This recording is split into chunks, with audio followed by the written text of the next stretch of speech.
Hey everyone, welcome to The Explainer.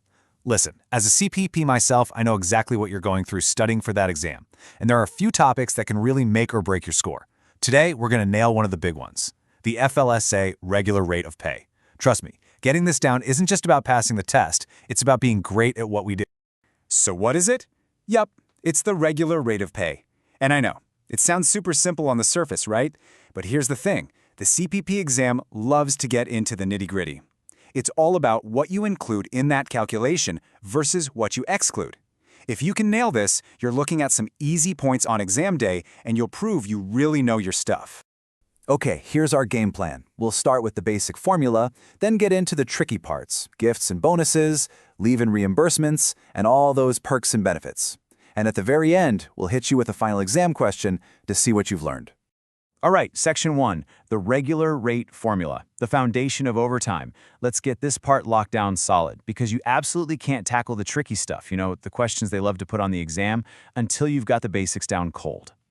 So here's the official definition from the Department of Labor. The key phrases you need to zero in on for the exam are right there: total compensation and excluding certain statutory payments. Honestly, that's where all the confusion and all the tricky questions come from. Okay, so the math itself, super simple. Step 1, add up the pay. Step 2, get the hours. Step 3, divide. Easy, right? Well, the real test, the minefield, is in Step 1. Knowing exactly what goes into that total compensation bucket. That's what separates the pros. And you really need to pay attention to this quote from the DOL. It's so important. What it's saying is, you can't just make a deal with an employee in a contract to set their regular rate. Nope. It has to be based on actual facts, what they were really paid and how many hours they really worked. This is a classic exam trap, so highlight this one in your notes. All right, this is the golden rule. Seriously, if you remember one thing, make it this. The default setting is to include everything. Think of it this way. Every single penny you pay an employee goes into the regular rate calculation, unless you can prove it's on the very specific FLSA exclusion list. When in doubt, include it. Okay, Section 2, exclusions, gifts and bonuses. Let's talk about what counts as a true bonus. This is a big one, folks. A lot of people stumble on this part of the exam, especially when it comes to bonuses. So things like coffee, company t-shirts, raffle prizes, these are generally excludable. And the reason is simple. They have nothing to do with how many hours someone worked or how productive they were. They're just gifts. So on the exam, your job is to spot the difference between a real gift and something that's actually just compensation in disguise. Okay, stop and look at this slide. This is a huge, flashing red light for a CPP exam question. The difference between discretionary and non-discretionary bonuses is everything. A discretionary bonus is a surprise. The boss just decides to give it. That's excludable.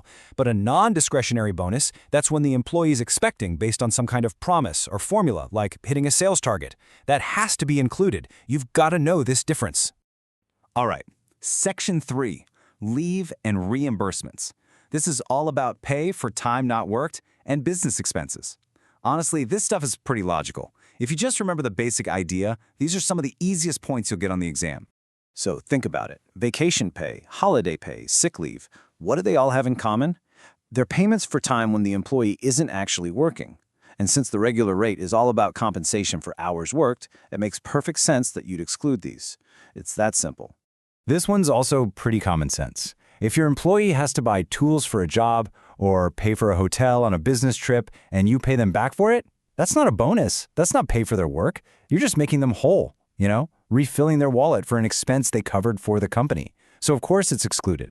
Now, here's where you need to be a little careful. Things like show-up pay or callback pay can be excluded, but there's a catch. The FLSA has really specific rules. The magic words you need to look for on the exam are infrequent and sporadic.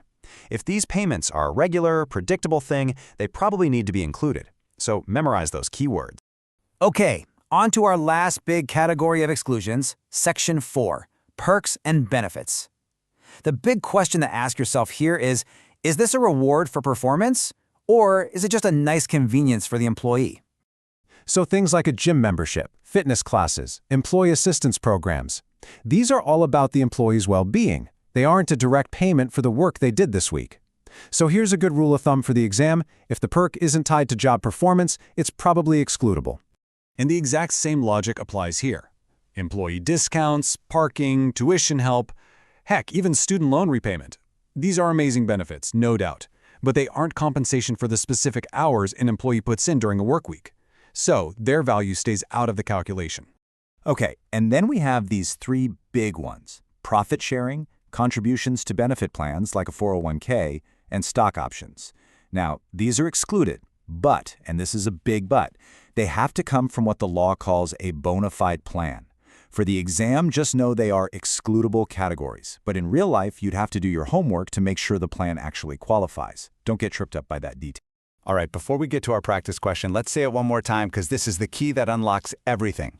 Ask yourself this simple question about any payment. Is this for hours worked, for services, or for performance? If the answer is yes, it's in, period. Remember that as we go to the next slide. Okay, time for Section 5, your final exam question. You've seen the rules, you've seen the exceptions, now it's time to put it all together. I've cooked up a scenario that feels like it's pulled right from the CPP exam. Ready? Let's do this. Okay, take a look. We've got an employee who worked 45 hours. They got their salary, a production bonus, a holiday gift, and a reimbursement for tools. Your mission is to calculate the regular rate of pay. Go through each line item. Ask yourself, in or out? I'll give you a quiet moment to work it out. All right, let's break it down. First, what's included? The salary, of course. That's $1,000. And that non-discretionary production bonus? It's tied to performance, so that $200 is in too. That gives us $1,200. Now, what's excluded? The $50 holiday gift. That's not for performance. And the $30 tool reimbursement. That's just paying them back. So we take our $1,200 in total pay and divide it by the 45 hours they worked. And the answer is $26.67. If you got that, awesome job. You totally nailed it. You correctly spotted what to include and what to leave out. That is exactly what you need to do on the exam. If you got a different number, no worries. Just rewind a bit and look at the rules for gifts and reimbursements again. Okay, before we wrap up, I want to leave you with a little brain teaser, something to keep you sharp for exam day. Imagine a company pays a longevity bonus every year. Now, what's the one thing you'd need to know to decide if that bonus is excludable or not? Think about it. Is it a true gift or is it something else? Getting that right is what the CPP exam is all about. Keep up the hard work. You've got this. Good luck.